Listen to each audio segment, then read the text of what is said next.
The first time I heard Not Like Us, it was on your Instagram page last year. Your thoughts on Kendrick Lamar's halftime show performance on Sunday? Yeah, it was great. I don't want to get in the middle of a beef. I do like them both, but that was awesome. I was wondering if he was going to play it. He did. Even said, "Hey Drake," straight into the camera. So that was all-timer. Max, you're back at a place you won in Torrey Pines. Are good vibes a tangible stat, or at a golf course as difficult as this, does it just simply come down to execution? Yeah, I think it's mostly execution. Good vibes always help. Mostly it's usually just the city you're in. Like, I'm just comfy here. I know where I like to go. My family is nearby, a lot of friends down here. So I think that helps a lot. But on a golf course like this, you just have to hit it well and putt it well. So it's a lot of execution. Max, Scottie Scheffler, you played with him last week in Phoenix. He said, even though you haven't had your best stuff of late, your attitude is great. What was your reaction to the world number one kind of giving you your props? Yeah, I didn't really know what the question was that prompted that, but I just really get along with Scottie. He's definitely somebody, I mean, if you got kids, like, that should be a role model, especially in the golf space, the way he plays, the way he conducts himself, and then just always seems quite kind with all of us, whether it's in the media or, I just enjoy playing golf with him. So, yeah, that was great. He's just a really good dude with his head on, just as perfect as could be. At times you want the best player in the world you want to have some animosity towards that person. The only animosity I have is envy of his golf game. So pretty special human. Max, in your career, you're certainly seeing the highs and the lows of this game. How does it help you to go through a stretch like this where maybe you're not getting the results that you want, to have experienced it before, even just a couple of years ago? I don't really know if it helps a ton. I think what helps mostly is just knowing how good I have played. So it's in there. But yeah, I mean, a part of me laments the fact that I got to do this twice, it feels like. But also, I don't know. I wouldn't say like I'm super proud of my driving and iron play and putting even when I'm playing well. I am really proud of my work ethic most every day of my life. I'm proud of my energy when I wake up in the morning to get better. So I guess I know I have that in me as well. So it's a challenge. It has not been very fun at all. But it does make, I guess to answer your question better, I do know what it feels like to win after some hard times. So I'm looking forward to that very much. Well, every day is a new day in golf. It's also a new day in fatherhood. Lacey posted that great video of Cam with the golf club and took a little chunk out of your shin. What's it been like seeing your kid kind of warm up to the game of golf already?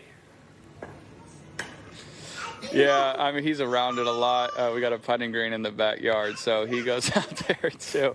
But yeah, I think he's a lefty, which would be a bummer just for him because I don't have very many left-handed golf clubs. My caddy Joe said he would give him, he could raid his garage. So Uncle Joe's coming in clutch. But no, it'll be great. I'm never going to push golf on him, but I do think he'll be around it so much he'll want to get into it a little bit. And that would be a true honor for me. I know kids don't listen to their parents, so I know I'm going to have to get somebody else to give him lessons. But the good news is I have a lot of friends who are incredibly good at golf, so he'll have a lot of great coaches. Max, you've won a tournament hosted by him. You're on a TGL team with him. You have grown close to him over the past couple of years. What are the main lessons in golf and life that you have learned from Tiger Woods? Yeah, first off, just want to give my condolences to what he's going through with his mother and to his whole family. So, it's a bummer he's not here, but I'm hoping he's doing all right. It's just cool. I mean, I guess in a way, like, we've talked a lot of golf, but we've also just talked a lot of other things, normal stuff. I think that's just to see someone who's that elite at what they do be normal.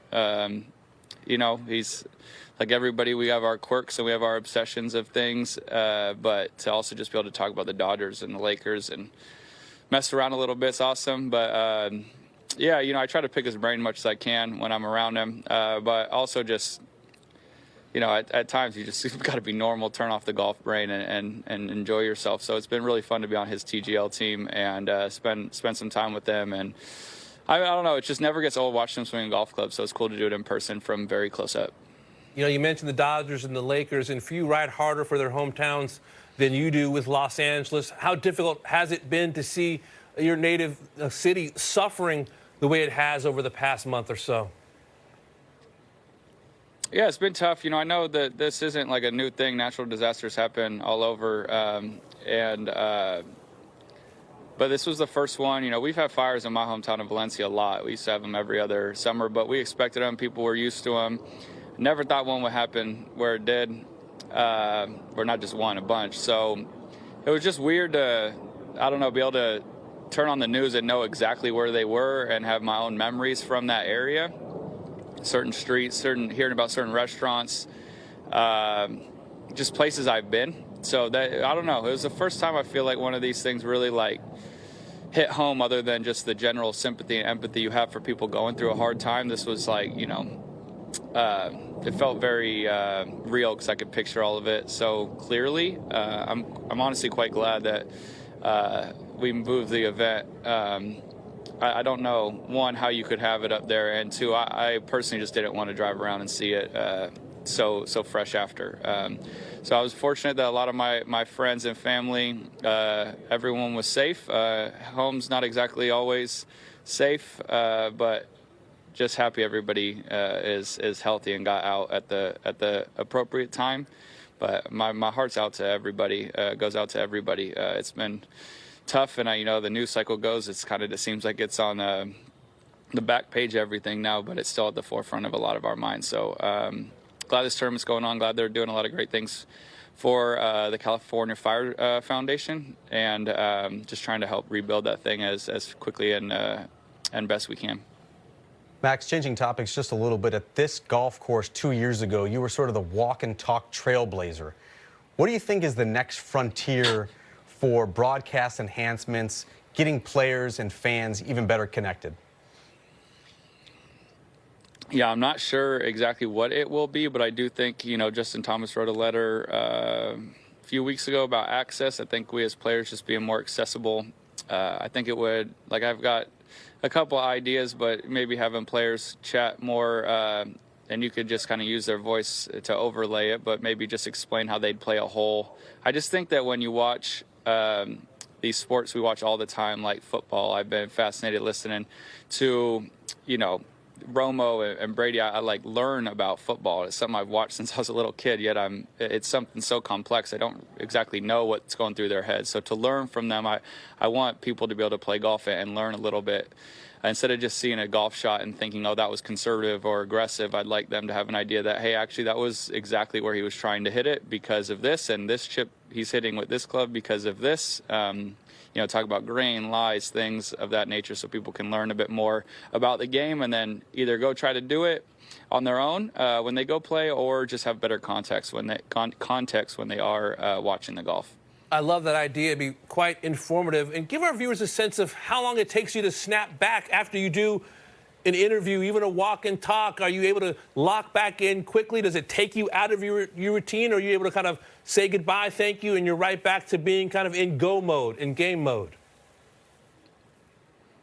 I mean, I won that week, so I think I got right back to it. So I don't think it's like a massive issue. I guess it probably depends on the person, but it just felt like I was you know, chatting with my caddy at times, him if he was asking me a question about something, so I could just do a little brain vomit on everybody when they asked. So I didn't find it too distracting. It's definitely unique, but I'm of the mind now that as I've gotten older in this game, that whatever the fans want, we should do.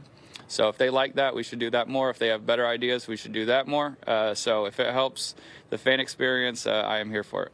Max, I always appreciate your time and your insight. Best of luck as you chase another victory at Torrey Pines. Thank you all very much. Hope you guys are having a great day.